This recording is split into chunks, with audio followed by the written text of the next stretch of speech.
ಓಂ ಶಾಂತಿ. ತಾರೀಕು 2/2/2025. ಅವ್ಯಕ್ತ ಬಾಬ್ದಾದ.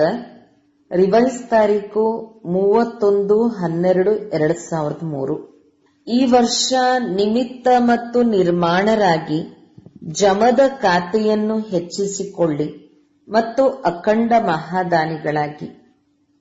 ಇಂದು ಅನೇಕ ಭುಜಧಾರಿ ಬಾಪ್ದಾದ ತಮ್ಮ ಎಲ್ಲಾ ಕಡೆಯ ಭುಜಗಳನ್ನು ನೋಡುತ್ತಿದ್ದರು. ಕೆಲವು ಭುಜಗಳು ಸಾಕಾರದಲ್ಲಿ ಸಮ್ಮುಖದಲ್ಲಿದ್ದಾರೆ, ಇನ್ನು ಕೆಲವು ಭುಜಗಳು ಸೂಕ್ಷ್ಮ ರೂಪದಲ್ಲಿ ಕಾಣಿಸುತ್ತಿದ್ದಾರೆ. ಬಾಪ್ದಾದ ತಮ್ಮ ಅನೇಕ ಭುಜಗಳನ್ನು ನೋಡಿ ಹರ್ಷಿತರಾಗುತ್ತಿದ್ದರು. ಎಲ್ಲಾ ಭುಜಗಳು ನಂಬರ್ ವಾರ್ ಬಹಳ ಆಲ್ರೌಂಡರ್, ಎವರ್ ರೆಡಿ, ಆಜ್ಞಾಕಾರಿ ಭುಜಗಳಾಗಿದ್ದಾರೆ. ಕೇವಲ ಬಾಬ್ದಾದರವರು ಸೂಚನೆ ಕೊಟ್ಟರೆ ಸಾಕು. ಬಲಭುಜಗಳಾದ ಮಕ್ಕಳು ಹೇಳುತ್ತಾರೆ, ಆಯ್ತು ಬಾಬಾ, ಬಂದು ಬಿಟ್ಟೆವು ಬಾಬಾ. ಇಂತಹ ಅನನ್ಯ ಮಕ್ಕಳನ್ನು ನೋಡಿ ಎಷ್ಟೊಂದು ಖುಷಿಯಾಗುತ್ತದೆ. ಬಾಬ್ದಾದರವರಿಗೆ ಆತ್ಮಿಕ ನಶೆ ಇದೆ. ಬಾಬ್ದಾದರವರ ವಿನಃ ಮತ್ಯಾವುದೇ ಧರ್ಮಾತ್ಮರಾಗಲಿ ಮಹಾತ್ಮರಾಗಲಿ ಇಂತಹ ಮತ್ತು ಇಷ್ಟೊಂದು ಸಹಯೋಗಿ ಭುಜಗಳು ಸಿಗುವುದಿಲ್ಲ. ನೋಡಿ, ಇಡೀ ಕಲ್ಪದಲ್ಲಿ ಪರಿಕ್ರಮ ಮಾಡಿದರೆ ಇಂತಹ ಭುಜಗಳು ಯಾರಿಗಾದರೂ ಸಿಕ್ಕಿದ್ದಾರೆಯೇ? ಅಂದಾಗ ಬಾಬ್ದಾದ ಪ್ರತಿಯೊಂದು ಭುಜದ ವಿಶೇಷತೆಯನ್ನು ನೋಡುತ್ತಿದ್ದರು. ತಾವು ಇಡೀ ವಿಶ್ವದಿಂದ ಆರಿಸಲ್ಪಟ್ಟಿರುವ ವಿಶೇಷ ಭುಜಗಳಾಗಿದ್ದೀರಿ, ಪರಮಾತ್ಮನ ಸಹಯೋಗಿ ಭುಜಗಳಾಗಿದ್ದೀರಿ. ನೋಡಿ, ಇಂದು ಈ ಹಾಲ್ನಲ್ಲಿಯೂ ಎಷ್ಟೊಂದು ಮಂದಿ ತಲುಪಿಬಿಟ್ಟಿದ್ದೀರಿ. ಇಂದು ಹಾಲ್ನಲ್ಲಿ 18,000ಕ್ಕಿಂತಲೂ ಹೆಚ್ಚಿನ ಸಹೋದರ ಸಹೋದರಿಯರು ಕುಳಿತಿದ್ದರು. ಎಲ್ಲರೂ ತಮ್ಮನ್ನು ಪರಮಾತ್ಮನ ಭುಜವಾಗಿದ್ದೇವೆ ಎಂದು ಅನುಭವ ಮಾಡುತ್ತೀರಾ? ನಶೆ ಇದೆಯಲ್ಲವೇ? ಬಾಬ್ದಾದರವರಿಗೆ ಇದೇ ಖುಷಿ ಇದೆ. ಎಲ್ಲಾ ಕಡೆಯಿಂದ ಹೊಸ ವರ್ಷವನ್ನು ಆಚರಿಸಲು ಎಲ್ಲರೂ ಬಂದು ತಲುಪಿದ್ದೀರಿ. ಆದರೆ ಹೊಸ ವರ್ಷವು ಏನನ್ನು ನೆನಪು ತರಿಸುತ್ತದೆ? ಹೊಸ ಯುಗ, ಹೊಸ ಜನ್ಮ. ಎಷ್ಟು ಅತಿ ಹಳೆಯ ಅಂತಿಮ ಜನ್ಮವಾಗಿದೆಯೋ ಅಷ್ಟು ಹೊಸ ಜನ್ಮವು ಎಷ್ಟು ಸುಂದರವಾಗಿರುತ್ತದೆ. ಇದು ಶ್ಯಾಮ ಮತ್ತು ಅದು ಸುಂದರ. ಇನ್ನೂ ಸ್ಪಷ್ಟ ಎಂದರೆ, ಹೇಗೆ ಇಂದಿನ ದಿನ ಹಳೆಯ ವರ್ಷವು ಸ್ಪಷ್ಟವಾಗಿದೆ ಮತ್ತು ಹೊಸ ವರ್ಷವು ಸಮ್ಮುಖದಲ್ಲಿ ಸ್ಪಷ್ಟವಾಗಿದೆಯೋ ಹಾಗೆಯೇ ತಮ್ಮ ಹೊಸ ಯುಗ, ಹೊಸ ಜನ್ಮವು ಸ್ಪಷ್ಟವಾಗಿ ಸಮ್ಮುಖದಲ್ಲಿ ಬರುತ್ತಿದೆಯೇ? ಇಂದು ಕೊನೆಯ ಜನ್ಮದಲ್ಲಿ ಇದ್ದೀರಿ, ನಾಳೆ ಮೊದಲಿನ ಜನ್ಮದಲ್ಲಿ ಇರುತ್ತೀರಿ. ಇದು ಸ್ಪಷ್ಟವಾಗಿದೆಯೇ? ಸಮ್ಮುಖದಲ್ಲಿ ಬರುತ್ತಿದೆಯೇ? ಯಾರು ಆದಿಯ ಮಕ್ಕಳಿದ್ದಾರೆಯೋ ಅವರು ಬ್ರಹ್ಮ ತಂದೆಯನ್ನು ಅನುಭವ ಮಾಡಿದಿರಿ. ಬ್ರಹ್ಮ ತಂದೆಗೆ ಹೇಗೆ ತಮ್ಮ ಹೊಸ ಜನ್ಮದ ರಾಜ್ಯ ಪದವಿಯ ಶರೀರರೂಪಿ ವಸ್ತ್ರವು ಸದಾ ಮುಂದೆ ಕಾಣಿಸುತ್ತಿತ್ತು. ಯಾರೇ ಮಕ್ಕಳು ಮಿಲನ ಮಾಡಲು ಹೋದಾಗ ಅವರು ಅನುಭವ ಮಾಡುತ್ತಿದ್ದರು, ಬ್ರಹ್ಮ ತಂದೆಯ ಅನುಭವ ಹೀಗಿತ್ತು. ಇಂದು ನಾವು ವೃದ್ಧನಾಗಿದ್ದೇನೆ, ಆದರೆ ನಾಳೆ ನಾನೇ ಚಿಕ್ಕ ಮಗುವಿನ ಶರೀರವನ್ನು ಧಾರಣೆ ಮಾಡುತ್ತೇನೆ. ಈ ಅನುಭವವು ಆದಿಯ ಹಳೆಯ ಮಕ್ಕಳಿಗೆ ನೆನಪಿದೆಯೇ? ಇದು ಇಂದು ಮತ್ತು ನಾಳೆಯ ಆಟವಾಗಿದೆ ಅಂದ ಮೇಲೆ ಭವಿಷ್ಯವೂ ಸಹ ಎಷ್ಟೊಂದು ಸ್ಪಷ್ಟ ಅನುಭವವಾಗಬೇಕು. ಇಂದು ಸ್ವರಾಜ್ಯಾಧಿಕಾರಿಗಳಾಗಿದ್ದೀರಿ, ನಾಳೆ ವಿಶ್ವರಾಜ್ಯಾಧಿಕಾರಿಗಳಾಗುತ್ತೀರಿ. ಈ ನಶೆ ಇದೆಯೇ? ನೋಡಿ, ಇಂದು ಮಕ್ಕಳು ಕಿರೀಟವನ್ನು ಧಾರಣೆ ಮಾಡಿ ಕುಳಿತಿದ್ದಾರೆ. ಡಬಲ್ ವಿದೇಶಿ ಮಕ್ಕಳು ರಿಟ್ರೀಟ್ಗಾಗಿ ಬಂದಿದ್ದಾರೆ. ಅಂದ ಮೇಲೆ ನಶೆ ಇದೆಯೇ? ಕಿರೀಟವನ್ನು ಧರಿಸುವುದರಿಂದ ಯಾವ ನಶೆ ಇದೆ? ಇವರು ಫರಿಷ್ಠೆಗಳ ನಶೆಯಲ್ಲಿ ಇದ್ದಾರೆ. ತಾವು ನಶೆಯಲ್ಲಿ ಇದ್ದೇವೆ ಎಂದು ಕೈಯನ್ನು ಅಲುಗಾಡಿಸುತ್ತಿದ್ದಾರೆ. ಅಂದಾಗ ಈ ವರ್ಷದಲ್ಲಿ ಏನು ಮಾಡುತ್ತಿದ್ದೀರಿ? ಹೊಸ ವರ್ಷದಲ್ಲಿ ಯಾವ ನವೀನತೆಯನ್ನು ಮಾಡುತ್ತೀರಿ? ಯಾವುದಾದರೂ ಯೋಜನೆಗಳನ್ನು ಮಾಡಿದ್ದೀರಾ? ಏನು ನವೀನತೆ ಮಾಡುತ್ತೀರಿ? ಸಮಾರಂಭಗಳನ್ನಂತೂ ಮಾಡುತ್ತಿರುತ್ತೀರಿ. 1,00,000 ಜನರ ಸಭೆಯನ್ನು ಮಾಡಿದಿರಿ, 2,00,000ದನ್ನು ಮಾಡಿದಿರಿ. ಆದರೆ ಯಾವ ನವೀನತೆಯನ್ನು ಮಾಡಿ ತೋರಿಸುತ್ತೀರಿ? ಇಂದಿನ ಆತ್ಮಗಳು ಒಂದು ಕಡೆ ಸ್ವಪ್ರಾಪ್ತಿಗಾಗಿಯೂ ಇಚ್ಛುಕರಾಗಿದ್ದಾರೆ, ಆದರೆ ಧೈರ್ಯಹೀನರಾಗಿದ್ದಾರೆ. ಧೈರ್ಯವಿಲ್ಲ. ಕೇಳುವುದಕ್ಕೂ ಬಯಸುತ್ತಾರೆ, ಆದರೆ ಆಗುವ ಧೈರ್ಯವಿಲ್ಲ. ಇಂತಹ ಆತ್ಮಗಳನ್ನು ಪರಿವರ್ತನೆ ಮಾಡುವುದಕ್ಕೋಸ್ಕರ ಮೊದಲು ಆತ್ಮಗಳಿಗೆ ಸಾಹಸದ ರೆಕ್ಕೆಗಳನ್ನು ನೀಡಿ. ಸಾಹಸದ ರೆಕ್ಕೆಗಳ ಆಧಾರ ಅನುಭವ ಆಗಿದೆ ಅಂದಾಗ ಅನುಭವ ಮಾಡಿಸಿ. ಅನುಭವವು ಇಂತಹ ವಸ್ತುವಾಗಿದೆ. ಸ್ವಲ್ಪ ಅಂಚಲಿ ಸಿಕ್ಕಿದ ನಂತರ ಅನುಭವ ಮಾಡುತ್ತಾರೆಂದರೆ ಅನುಭವ ಎಂದಾದರೂ ಹೇಳಿದಾಗ ಅದರಿಂದ ಧೈರ್ಯದಲ್ಲಿ ಮುಂದುವರಿಯುತ್ತಾರೆ. ಇದಕ್ಕೋಸ್ಕರ ವಿಶೇಷವಾಗಿ ಈ ವರ್ಷ ನಿರಂತರ ಅಖಂಡ ಮಹಾದಾನಿಗಳಾಗಬೇಕು. ಅಖಂಡ ಮನಸ್ಸಿನ ಮೂಲಕ ಶಕ್ತಿ ಸ್ವರೂಪರನ್ನಾಗಿ ಮಾಡಿ ಮಹಾದಾನಿಗಳಾಗಿ ನಿರಂತರ ಶಕ್ತಿಗಳ ಅನುಭವ ಮಾಡಿಸಿ. ಮನಸ್ಸಿನ ಮೂಲಕ ಪ್ರಕಂಪನಗಳ ಮೂಲಕ ಅನುಭವ ಮಾಡಿಸಿ. ವಾಚಾದ ಮೂಲಕ ಜ್ಞಾನದಾನ ಮಾಡಿ, ಕರ್ಮದ ಮೂಲಕ ಗುಣಗಳ ದಾನ ಮಾಡಿ. ಇಡೀ ದಿನ ಮನಸ್ಸಿನ ಮೂಲಕ ಇಲ್ಲವೇ ವಾಚಾ ಅಥವಾ ಕರ್ಮದ ಮೂಲಕ ಅಖಂಡ ಮಹಾದಾನಿಗಳಾಗಿ ಸಮಯ ಪ್ರಮಾಣ ಕೆಲವೊಮ್ಮೆ ದಾನ ಮಾಡುವುದಲ್ಲ, ಅಖಂಡ ದಾನಿಗಳಾಗಿ. ಏಕೆಂದರೆ ಆತ್ಮಗಳಿಗೆ ಈಗ ಇದರ ಅವಶ್ಯಕತೆ ಇದೆ. ಅಂದ ಮೇಲೆ ಮಹಾದಾನಿಗಳಾಗುವುದಕ್ಕೋಸ್ಕರ ಮೊದಲು ತಮ್ಮ ಜಮದ ಖಾತೆಯನ್ನು ಪರಿಶೀಲನೆ ಮಾಡಿಕೊಳ್ಳಿ. 4 ಸಬ್ಜೆಕ್ಟ್ನಲ್ಲಿ ಜಮದ ಖಾತೆಯು ಎಷ್ಟು ಪರ್ಸೆಂಟ್ನಲ್ಲಿ ಇದೆ. ಒಂದು ವೇಳೆ ಸ್ವಯಂನಲ್ಲಿ ಜಮದ ಖಾತೆ ಇಲ್ಲವೆಂದರೆ ಮಹಾದಾನಿಗಳು ಹೇಗೆ ಆಗುತ್ತೀರಿ? ಮತ್ತು ಜಮದ ಖಾತೆಯನ್ನು ಪರಿಶೀಲನೆ ಮಾಡಿಕೊಳ್ಳುವ ಚಿಹ್ನೆ ಏನಾಗಿದೆ? ಮನಸ ವಾಚ ಕರ್ಮದ ಮೂಲಕ ಸೇವೆಯನ್ನಂತೂ ಮಾಡಿದಿರಿ, ಆದರೆ ಜಮದ ಚಿಹ್ನೆ ಆಗಿದೆ. ಸೇವೆ ಮಾಡುತ್ತಿದ್ದರೂ ಸಹ ಮೊದಲು ಸ್ವಯಂನ ಸಂತುಷ್ಟತೆ ಇರುವುದು. ಜೊತೆಗೆ ಯಾರ ಸೇವೆ ಮಾಡುತ್ತೀರೋ ಆ ಆತ್ಮಗಳಲ್ಲಿ ಖುಷಿಯ ಸಂತುಷ್ಟತೆ ಬಂದಿತೆ. ಒಂದು ವೇಳೆ ಎರಡೂ ಕಡೆ ಸಂತುಷ್ಟತೆ ಇಲ್ಲವೆಂದರೆ ತಿಳಿಯಿರಿ, ಸೇವೆಯ ಖಾತೆಯಲ್ಲಿ ತಮ್ಮ ಸೇವೆಯ ಫಲವು ಜಮಾ ಆಗಲಿಲ್ಲ. ಬಾಬ್ದಾದರವರು ಕೆಲವೊಮ್ಮೆ ಮಕ್ಕಳ ಜಮದ ಖಾತೆಯನ್ನು ನೋಡುತ್ತಾರೆ. ಅದರಲ್ಲಿ ಕೆಲವೊಂದೆಡೆ ಹೆಚ್ಚಿನ ಪರಿಶ್ರಮವಿದೆ, ಆದರೆ ಜಮಾದ ಫಲವು ಕಡಿಮೆ ಇದೆ. ಇದಕ್ಕೆ ಕಾರಣವೇನು? ಎರಡೂ ಕಡೆಯ ಸಂತುಷ್ಟತೆಯ ಕೊರತೆಯಾಗಿದೆ. ಒಂದು ವೇಳೆ ಸ್ವಯಂ ಆಗಲಿ ಅನ್ಯರಾಗಲಿ ಸಂತುಷ್ಟತೆಯ ಅನುಭವ ಮಾಡಲಿಲ್ಲವೆಂದರೆ ಜಮದ ಖಾತೆಯು ಕಡಿಮೆಯಾಗುತ್ತದೆ. ಬಾಬ್ದಾದರವರು ಬಹಳ ಸಹಜವಾಗಿ ಜಮಾದ ಖಾತೆಯನ್ನು ಹೆಚ್ಚಿಸಿಕೊಳ್ಳುವ ಗೋಲ್ಡನ್ ಬೀಗದ ಕೈಯನ್ನು ಮಕ್ಕಳಿಗೆ ಕೊಟ್ಟಿದ್ದೇವೆ. ಆ ಬೀಗದ ಕೈ ಯಾವುದಾಗಿದೆ ಎಂದು ತಿಳಿದಿದೆಯೇ? ಸಿಕ್ಕಿದೆಯಲ್ಲವೇ? ಸಹಜವಾಗಿ ಜಮದ ಖಾತೆಯನ್ನು ಸಂಪನ್ನ ಮಾಡಿಕೊಳ್ಳುವ ಬೀಗದ ಕೈ ಯಾವುದೆಂದರೆ ಯಾವುದೇ ಮನಸ್ಸ ವಾಚ ಕರ್ಮಣ ಎಲ್ಲಿಯೇ ಸೇವೆ ಮಾಡುವ ಸಮಯದಲ್ಲಿ ಮೊದಲನೆಯದಾಗಿ ತಮ್ಮಲ್ಲಿ ನಿಮಿತ್ತ ಭಾವದ ಸ್ಮೃತಿ.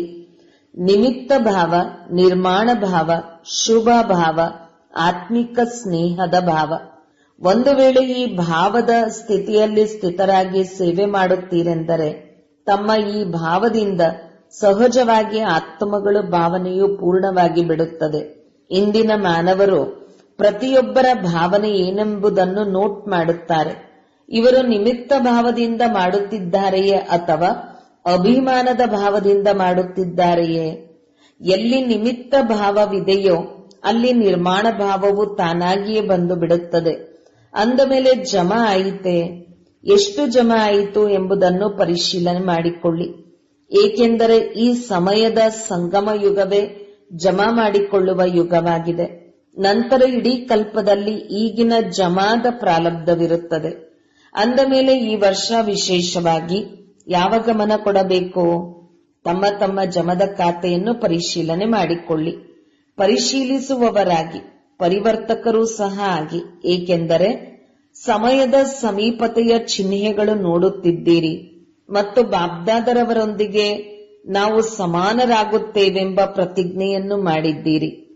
ಪ್ರತಿಜ್ಞೆ ಮಾಡಿದ್ದೀರಲ್ಲವೇ? ಯಾರು ಪ್ರತಿಜ್ಞೆ ಮಾಡಿದ್ದೀರೋ ಅವರು ಕೈ ಎತ್ತಿ. ಪ್ರತಿಜ್ಞೆಯನ್ನು ಪಕ್ಕಾ ಮಾಡಿದ್ದೀರಾ ಅಥವಾ ಪರ್ಸೆಂಟೇಜ್ನಲ್ಲಿಯೋ? ಪಕ್ಕಾ ಮಾಡಿದ್ದೀರಲ್ಲವೇ? ಅಂದ ಮೇಲೆ ಬ್ರಹ್ಮ ತಂದೆಯ ಸಮಾನ ಜಮಾದ ಖಾತೆಯೂ ಬೇಕಲ್ಲವೇ? ಬ್ರಹ್ಮ ತಂದೆಯ ಸಮಾನರಾಗಬೇಕೆಂದರೆ ಬ್ರಹ್ಮ ತಂದೆಯ ಯಾವ ವಿಶೇಷ ಚರಿತ್ರೆಯನ್ನು ನೋಡಿದಿರಿ? ಆದಿಯಿಂದ ಹಿಡಿದು ಅಂತ್ಯದವರೆಗೆ ಪ್ರತಿಯೊಂದು ಮಾತಿನಲ್ಲಿ ನಾನು ಎಂದು ಹೇಳಿದರು ಅಥವಾ ಬಾಬಾ ಎಂದು ಹೇಳಿದರೋ? ನಾನು ಮಾಡುತ್ತಿದ್ದೇನೆ, ಆದರೆ ತಂದೆಯು ಮಾಡಿಸುತ್ತಿದ್ದಾರೆ. ಯಾರೊಂದಿಗೆ ಮಿಲನ ಮಾಡಲು ಬಂದಿದ್ದೀರಿ? ತಂದೆಯೊಂದಿಗೆ ಮಿಲನ ಮಾಡಲು ಬಂದಿದ್ದೀರಿ. ನನ್ನತನದ ಆ ಭಾವ, ಆ ವಿದ್ಯೆಯನ್ನು ನೋಡಿದ್ದೀರಲ್ಲವೇ? ನೋಡಿದಿರ? ಪ್ರತಿಯೊಂದು ಮುರುಳಿಯಲ್ಲಿಯೂ ಬಾಬಾ ಬಾಬಾ ಎಂದು ಎಷ್ಟು ಬಾರಿ ನೆನಪು ತರಿಸುತ್ತಾರೆ ಅಂದಾಗ ಸಮಾನರಾಗುವುದು ಎಂಬುದರ ಅರ್ಥವೇ ಆಗಿದೆ, ಮೊದಲು ನಾನು ಎಂಬುದರ ಅಭಾವವಿರಲಿ. ಮೊದಲೇ ತಿಳಿಸಿದ್ದೇವೆ, ಬ್ರಾಹ್ಮಣರು ನನ್ನತನವೂ ಸಹ ಬಹಳ ರಾಯಲ್ ಆಗಿದೆ. ನೆನಪು ಇದೆಯಲ್ಲವೇ? ತಿಳಿಸಿದ್ದೇವಲ್ಲವೇ? ಬಾಬ್ದಾದರ್ವರ ಪ್ರತ್ಯಕ್ಷತೆಯನ್ನು ಎಲ್ಲರೂ ಬಯಸುತ್ತಾರೆ. ಬಾಬ್ದಾದರ್ವರ ಪ್ರತ್ಯಕ್ಷತೆ ಮಾಡಬೇಕೆಂಬ ಬಹಳ ಯೋಜನೆಗಳನ್ನು ಮಾಡುತ್ತೀರಿ, ಒಳ್ಳೆಯ ಯೋಜನೆಗಳನ್ನು ಮಾಡುತ್ತೀರಿ. ಬಾಬ್ದಾದ ಖುಷಿಯಾಗಿದ್ದಾರೆ. ಆದರೆ ಈ ರಾಯಲ್ ರೂಪದ ನನ್ನತನವು ಯೋಜನೆಯಲ್ಲಿ ಸಫಲತೆಯಲ್ಲಿ ಕೆಲವೊಂದು ಪರ್ಸೆಂಟೇಜ್ ಅನ್ನು ಕಡಿಮೆ ಮಾಡಿಬಿಡುತ್ತದೆ. ಸ್ವಾಭಾವಿಕವಾಗಿ ಸಂಕಲ್ಪದಲ್ಲಿ, ಮಾತಿನಲ್ಲಿ, ಕರ್ಮದಲ್ಲಿ, ಪ್ರತಿಯೊಂದು ಸಂಕಲ್ಪದಲ್ಲೂ ಬಾಬಾ ಅಂದರೆ ಬಾಬನ ಸ್ಮೃತಿಯಲ್ಲಿರಿ, ನನ್ನತನವಲ್ಲ. ಬಾಬ್ದಾದರವರು ಮಾಡಿಸುತ್ತಾರೆ. ಜಗದಂಬಾರವರ ವಿಶೇಷ ಧಾರಣೆಯೂ ಇದೇ ಆಗಿತ್ತು. ಜಗದಂಬಾರವರ ಘೋಷಣೆಯೂ ನೆನಪಿದೆಯೇ? ಹಳಬರಿಗೆ ನೆನಪಿರಬೇಕು, ನೆನಪಿದೆಯೇ? ಎಲ್ಲವೂ ಆಜ್ಞೆಯಂತೆ ನಡೆಯುತ್ತಿದೆ. ಮಾಡಿಸುವ ತಂದೆಯು ಮಾಡಿಸುತ್ತಿದ್ದಾರೆ ಎನ್ನುವುದು ಜಗದಂಬಾರವರ ವಿಶೇಷ ಧಾರಣೆಯಾಗಿತ್ತು. ಅಂದಾಗ ನಂಬರ್ ತೆಗೆದುಕೊಳ್ಳಬೇಕು. ಸಮಾನರಾಗಬೇಕೆಂದರೆ ನಾನು ನನ್ನತನವು ಸಮಾಪ್ತಿಯಾಗಲಿ. ಮುಖದಿಂದ ತಾನಾಗಿಯೇ ಬಾಬಾ ಶಬ್ದವು ಬರುತ್ತಿರಲಿ. ಕರ್ಮದಲ್ಲಿ ತಮ್ಮ ಗುಣಗಳಲ್ಲಿ ತಂದೆಯ ಮೂರ್ತಿಯು ಕಾಣಿಸಲಿ, ಆಗ ಪ್ರತ್ಯಕ್ಷ ಆಗುವುದು. ಬಾಬ್ದಾದರವರು ಈ ರಾಯಲ್ ರೂಪದ ನಾನು ನಾನು ಎಂಬ ಗೀತೆಯನ್ನು ಬಹಳ ಕೇಳುತ್ತಾರೆ. ನಾನು ಏನು ಮಾಡಿದಿನೋ ಅದೇ ಸರಿ, ನಾನು ಏನನ್ನು ಯೋಚಿಸಿದನೋ ಅದೇ ಸರಿ, ಅದೇ ಆಗಬೇಕು. ಈ ನಾನು ಎನ್ನುವುದು ಮೋಸಗೊಳಿಸುತ್ತದೆ. ಬಲೆ ಯೋಚಿಸಿ ಹೇಳಿ, ಆದರೆ ನಿಮಿತ್ತ ಮತ್ತು ನಿರ್ಮಾಣ ಭಾವದಿಂದ ನಾನು ಎಂದು ಹೇಳಿ. ಬಾಬ್ದಾದ ಮೊದಲು ಸಹ ಒಂದು ಆತ್ಮಿಕ ವ್ಯಾಯಾಮವನ್ನು ಕಲಿಸಿದ್ದರು. ಅದು ಯಾವುದು? ಈಗೀಗ ಬಾಲಕರು, ಈಗೀಗ ಮಾಲೀಕರು. ವಿಚಾರವನ್ನು ತಿಳಿಸುವುದರಲ್ಲಿ ಮಾಲೀಕ, ಅದು ಮೆಜಾರಿಟಿ ಆತ್ಮಗಳಿಂದ ಅಂತಿಮ ತೀರ್ಮಾನವಾದ ಮೇಲೆ ಬಾಲಕತನ. ಈ ಮಾಲೀಕ ಮತ್ತು ಬಾಲಕ, ಈ ಆತ್ಮಿಕ ವ್ಯಾಯಾಮವು ಅವಶ್ಯಕವಾಗಿದೆ. ಕೇವಲ ಬಾಬ್ದಾದರವರ ಮೂಲ ಶಬ್ದಗಳ ಶಿಕ್ಷಣವನ್ನು ನೆನಪಿಟ್ಟುಕೊಳ್ಳಿ. ಎಲ್ಲರಿಗೂ ನೆನಪಿದೆಯೇ? ಮನಸ್ಸಿನಲ್ಲಿ ನಿರಾಕಾರಿ, ಮಾತಿನಲ್ಲಿ ನಿರಹಂಕಾರಿ, ಕರ್ಮದಲ್ಲಿ ನಿರ್ವಿಕಾರಿ. ಯಾವಾಗಲೇ ಸಂಕಲ್ಪ ಮಾಡುತ್ತೀರೆಂದರೆ ನಿರಾಕಾರಿ ಸ್ಥಿತಿಯಲ್ಲಿ ಸ್ಥಿತರಾಗಿ ಸಂಕಲ್ಪ ಮಾಡಿ, ಮತ್ತೆಲ್ಲವೂ ಮರೆತು ಹೋಗಲಿ. ಆದರೆ 3 ಶಬ್ದಗಳನ್ನು ಮರೆಯಬೇಡಿ. ಈ ಸಾಕಾರ ರೂಪದ ಮೂಲಕ ಶಬ್ದಗಳ ಶಿಕ್ಷಣವು ಉಡುಗೊರೆಯಾಗಿದೆ ಅಂದಾಗ ಬ್ರಹ್ಮ ತಂದೆಯೊಂದಿಗೆ ಸಾಕಾರ ರೂಪದಲ್ಲಿಯೂ ಬಹಳ ಪ್ರೀತಿ ಇದೆ. ಈಗಲೂ ಸಹ ಕೆಲವರು ಡಬಲ್ ವಿದೇಶಿಯರು ಅನುಭವವನ್ನು ತಿಳಿಸುತ್ತಾರೆ. ಬ್ರಹ್ಮ ತಂದೆಯೊಂದಿಗೆ ಬಹಳ ಪ್ರೀತಿ ಇದೆ, ನೋಡಿಲ್ಲ, ಆದರೂ ಸಹ ಪ್ರೀತಿ ಇದೆ. ಇದೆಯೇ? ಡಬಲ್ ವಿದೇಶಿಯರಿಗೆ ಬ್ರಹ್ಮ ತಂದೆಯೊಂದಿಗೆ ಹೆಚ್ಚಿನ ಪ್ರೀತಿ ಇದೆಯಲ್ಲವೇ? ಅಂದ ಮೇಲೆ ಯಾರೊಂದಿಗೆ ಪ್ರೀತಿ ಇರುತ್ತದೆಯೋ ಅವರ ಕೊಡುಗೆಯನ್ನು ಬಹಳ ಜೋಪಾನವಾಗಿ ಇಟ್ಟುಕೊಳ್ಳುತ್ತಾರೆ. ಬಲೆ ಅದು ಅತಿ ಚಿಕ್ಕ ಉಡುಗೊರೆ ಆಗಿರಬಹುದು, ಆದರೆ ಯಾರೊಂದಿಗೆ ಪ್ರೀತಿ ಇರುತ್ತದೆಯೋ ಅವರ ಉಡುಗೊರೆಯನ್ನು ಬಹಳ ಜೋಪಾನವಾಗಿ ಇಟ್ಟುಕೊಳ್ಳುತ್ತಾರೆ, ಬಚ್ಚಿಡುತ್ತಾರೆ. ಅಂದಾಗ ಬ್ರಹ್ಮ ತಂದೆಯೊಂದಿಗೆ ಪ್ರೀತಿ ಇದೆ ಅಂದರೆ ಈ 3 ಶಬ್ದಗಳೊಂದಿಗೆ ಪ್ರೀತಿ ಇದೆ. ಇದರಲ್ಲಿ ಸಂಪನ್ನರಾಗುವುದು ಅಥವಾ ಸಮಾನರಾಗುವುದು ಬಹಳ ಸಹಜವಾಗಿ ಬಿಡುತ್ತದೆ. ಬ್ರಹ್ಮ ತಂದೆಯು ಏನು ಹೇಳಿದರೆಂದು ನೆನಪು ಮಾಡಿಕೊಳ್ಳಿ. ಹೊಸ ವರ್ಷದಲ್ಲಿ ವಾಚಾ ಸೇವೆಯನ್ನು ಬಲೆ ಮಾಡಿ, ವಿಜೃಂಭಣೆಯಿಂದ ಮಾಡಿ, ಆದರೆ ಅನುಭವ ಮಾಡಿಸುವ ಸೇವೆಯನ್ನು ಸದಾ ಗಮನದಲ್ಲಿ ಇಟ್ಟುಕೊಳ್ಳಿ.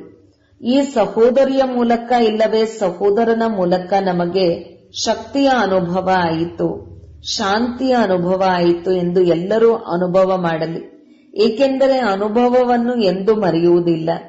ಕೇಳಿರುವುದು ಮರೆತು ಹೋಗುತ್ತದೆ, ಅದು ಇಷ್ಟವಾಗುತ್ತದೆ, ಆದರೆ ಮರೆತು ಹೋಗುತ್ತದೆ. ಆದರೆ ಅನುಭವವು ಇಂತಹ ವಸ್ತು ಆಗಿದೆ, ಅದು ಅವರನ್ನು ತಮ್ಮ ಮುಂದೆ ಎಳೆದು ತರುತ್ತದೆ. ಸಂಪರ್ಕದವರು ಸಂಬಂಧದಲ್ಲಿ ಬರುತ್ತಾರೆ, ಏಕೆಂದರೆ ಸಂಬಂಧದ ವಿನಃ ಆಸ್ತಿಗೆ ಅಧಿಕಾರಿಗಳಾಗಲು ಸಾಧ್ಯವಿಲ್ಲ. ಅಂದಾಗ ಅನುಭವವು ಸಂಬಂಧದಲ್ಲಿ ತರುವಂತದ್ದಾಗಿದೆ. ಒಳ್ಳೆಯದು, ತಿಳಿಯುತ್ತೆ? ಏನು ಮಾಡುತ್ತೀರಿ? ಚೆಕ್ ಮಾಡಿಕೊಳ್ಳಿ. ಪರಿಶೀಲಕರಾಗಿ, ಪರಿವರ್ತಕರಾಗಿ, ಅನುಭವ ಮಾಡಿಸುವ ಮೇಕರ್ ಆಗಿ, ಜಮದ ಖಾತೆಯನ್ನು ಚೆಕ್ ಮಾಡಿಕೊಳ್ಳುವ ಪರಿಶೀಲಕರಾಗಿ. ಒಳ್ಳೆಯದು. ಈಗ ಎಲ್ಲರೂ ಏನು ಮಾಡುವಿರಿ? ಬಾಬ್ದಾದರವರು ಹೊಸ ವರ್ಷದ ಉಪಹಾರ ಕೊಡುವಿರೋ ಅಥವಾ ಇಲ್ಲವೋ? ಹೊಸ ವರ್ಷದಲ್ಲಿ ಏನು ಮಾಡುತ್ತೀರಿ? ಒಬ್ಬರು ಇನ್ನೊಬ್ಬರಿಗೆ ಉಡುಗೊರೆ ಕೊಡುತ್ತೀರಲ್ಲವೇ? ಒಬ್ಬರು ಶುಭಾಶಯದ ಪತ್ರವನ್ನು ಕೊಡುತ್ತೀರಿ, ಒಬ್ಬರು ಉಡುಗೊರೆಯನ್ನು ಕೊಡುತ್ತೀರಿ. ಬಾಬ್ದಾದರವರಿಗೆ ಕಾರ್ಡ್ ಬೇಡ, ರೆಕಾರ್ಡ್ ಬೇಕು. ಎಲ್ಲಾ ಮಕ್ಕಳ ರೆಕಾರ್ಡ್ ನಂಬರ್ 1 ಆಗಿರಬೇಕು. ಈ ರೆಕಾರ್ಡ್ ಬೇಕು, ನಿರ್ವಿಘ್ನವಾಗಿರಲಿ.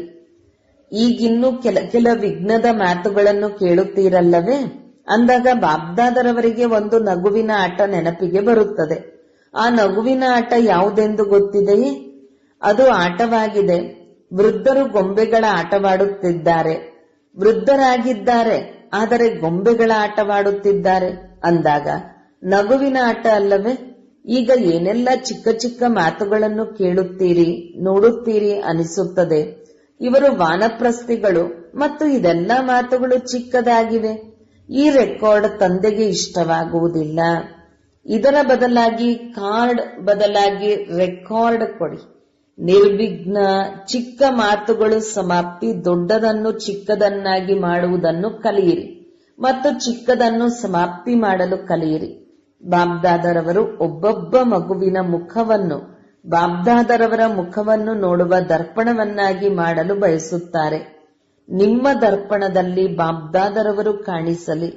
ಇಂತಹ ವಿಚಿತ್ರ ದರ್ಪಣವನ್ನು ಬಾಬ್ದಾದರವರಿಗೆ ಉಡುಗೊರೆಯಾಗಿ ಕೊಡಿ. ಪರಮಾತ್ಮ ಕಾಣಿಸುವಂತಹ ದರ್ಪಣ ಪ್ರಪಂಚದಲ್ಲಿ ಇಲ್ಲವೇ ಇಲ್ಲ. ನೀವು ಈ ಹೊಸ ವರ್ಷದ ಇಂತಹ ಉಡುಗೊರೆಯನ್ನು ಕೊಡಿ. ಯಾವುದು ವಿಚಿತ್ರ ದರ್ಪಣವಾಗಿ ಬಿಡಲಿ. ಯಾರೇ ನೋಡಲಿ, ಯಾರೇ ಕೇಳಲಿ, ಅವರಿಗೆ ಬಾಬ್ದಾದರವರೇ ಕಾಣಿಸಲಿ, ಕೇಳಲಿ, ತಂದೆಯ ಧ್ವನಿಯೇ ಕೇಳಲಿ. ಅಂದಾಗ ಉಡುಗೊರೆಯನ್ನು ಕೊಡುವಿರ?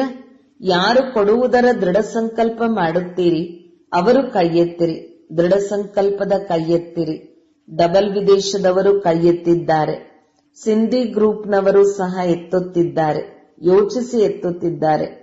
ಒಳ್ಳೆಯದು. ಬಾಬ್ದಾದರವರಿಗೆ ಸಿಂಧಿ ಗ್ರೂಪ್ನಲ್ಲಿ ಮೇಲೆ ಭರವಸೆ ಇದೆ. ಯಾವ ಭರವಸೆ ಇದೆ ಎಂದು ಹೇಳುವುದೇ? ಇದೇ ಭರವಸೆ ಇದೆ. ಸಿಂಧ್ ಗ್ರೂಪ್ನಲ್ಲಿ ಒಬ್ಬ ಇಂತಹ ಮೈಕ್ ಚಾಲೆಂಜ್ ಮಾಡಲಿ. ಏನಾಗಿದ್ದರು ಮತ್ತು ಏನಾಗಿ ಬಿಟ್ಟೆವು. ಇದರಿಂದ ಸಿಂಧಿಯರು ಎಚ್ಚೆತ್ತುಕೊಳ್ಳಲಿ.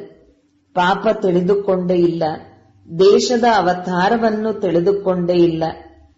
ಸಿಂಧಿ ಗ್ರೂಪ್ನಲ್ಲಿ ಇಂತಹ ಮೈಕ್ ಬರಲಿ. ಯಾರು ಚಾಲೆಂಜ್ ಮಾಡಲಿ. ನಾವು ಯಥಾರ್ಥ ಏನೆಂದು ತಿಳಿಸುತ್ತೇವೆ. ಸರಿ ಇದೆಯೇ? ಭರವಸೆ ಇದೆಯೇ? ಒಳ್ಳೆಯದು. 4 ಕಡೆಯ ಅಖಂಡ ಮಹಾದಾನಿ ಮಕ್ಕಳಿಗೆ, 4 ಕಡೆಯ ತಂದೆಯ ಬಲಭುಜಗಳು, ಆಜ್ಞಾಕಾರಿ ಭುಜಗಳಿಗೆ, 4 ಕಡೆಯ ಸರ್ವ ಆತ್ಮರಿಗೆ ಸಾಹಸದ ರೆಕ್ಕೆಗಳನ್ನು ನೀಡುವಂತಹ ಸಾಹಸವಂತ ಆತ್ಮಗಳಿಗೆ, 4 ಕಡೆಯ ಸದಾ ತಂದೆಯ ಸಮಾನ ಪ್ರತಿಯೊಂದು ಕರ್ಮದಲ್ಲಿ ಅನುಕರಣೆ ಮಾಡುವಂತಹ ಬ್ರಹ್ಮ ತಂದೆ ಮತ್ತು ಜಗದಂಬಾರವರ ಶಿಕ್ಷಣವನ್ನು ಸದಾ ಪ್ರತ್ಯಕ್ಷ ಜೀವನದಲ್ಲಿ ತರುವಂತಹ ಸರ್ವ ಮಕ್ಕಳಿಗೆ ನೆನಪು, ಪ್ರೀತಿ, ಆಶೀರ್ವಾದ ಮತ್ತು ನಮಸ್ತೆ. ಡಬಲ್ ವಿದೇಶಗಳ ಪ್ರತಿ ಮತ್ತು ಭಾರತದ ಮಕ್ಕಳ ಪ್ರತಿ ಡಬಲ್ ಗುಡ್ ನೈಟ್ ಮತ್ತು ಗುಡ್ ಮಾರ್ನಿಂಗ್ ನೀಡುತ್ತಿದ್ದೇವೆ. ಈಗ ಖುಷಿಯಾಗುತ್ತಿದ್ದೀರಲ್ಲವೇ? ಅಂತಹ ಮಾತು ಏನಾದರೂ ಬಂದಾಗ ಈ ದಿನದ ನೆನಪು ಮಾಡಿಕೊಂಡು ಖುಷಿಯಲ್ಲಿ ತೇಲಾಡುತ್ತೀರಿ.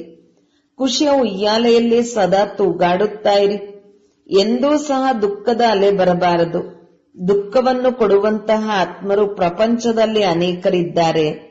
ತಾವು ಸುಖವನ್ನು ಕೊಡುವಂತಹ, ಸುಖವನ್ನು ಪಡೆದುಕೊಳ್ಳುವಂತಹ ಸುಖದಾತನ ಮಕ್ಕಳು ಸುಖ ಸ್ವರೂಪರಾಗಿದ್ದೀರಿ. ಕೆಲವೊಮ್ಮೆ ಸುಖದ ಉಯ್ಯಾಲೆಯಲ್ಲಿ ತೂಗಿರಿ, ಕೆಲವೊಮ್ಮೆ ಪ್ರೀತಿಯ ಉಯ್ಯಾಲೆಯಲ್ಲಿ, ಶಾಂತಿಯ ಉಯ್ಯಾಲೆಯಲ್ಲಿ ತೂಗಾಡುತ್ತಾ ಇರಿ.